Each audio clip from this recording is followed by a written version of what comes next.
के लिए क्षमा चाहते हैं, चाहे वो लैंग्वेज में हो, चाहे वो वर्ड में हो, चाहे वो एक्शन में हो, चाहे वो लैंग्वेज में हो, चाहे वो एक्शन हो, चाहे वो वर्ड में हो। हम आप लोगों से क्षमा चाहते हैं। गलतियां अगर होती है तो थोड़ा धीरे से ताली बजाएं, अगर अच्छी लगे तो जोर से बजाएं। कुल मिला के अनुरोध करूंगा, जोर से बजाएं। संडे स्कूल के बच्चे उपस्थित हो गई है और उनके डायरेक्टर साहब कुछ इधर उधर कर रहे हैं और उनकी जो शिक्षिकाएं दो मौजूद है, ये आप लोगों के बीच में बच्चों को एक्टिविटी कर रही है कि नहीं कहाँ रखना है। आप लोग ध्यान से देखेंगे।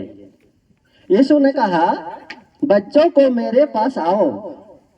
यीशु ने कहा बच्चों को मेरे पास आने दो। आज सभी बच्चे मेरे पास आ गए हैं, कोई छोटे तो नहीं हमारे बच्चे लोग।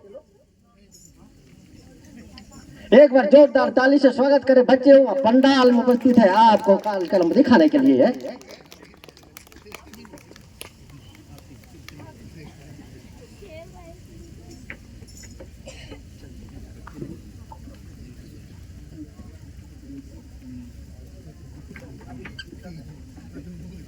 आपको याद दिला दें, action song by Sunday school from Sant mark church Telgaon.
मसीहा आया है, जग में खुशियां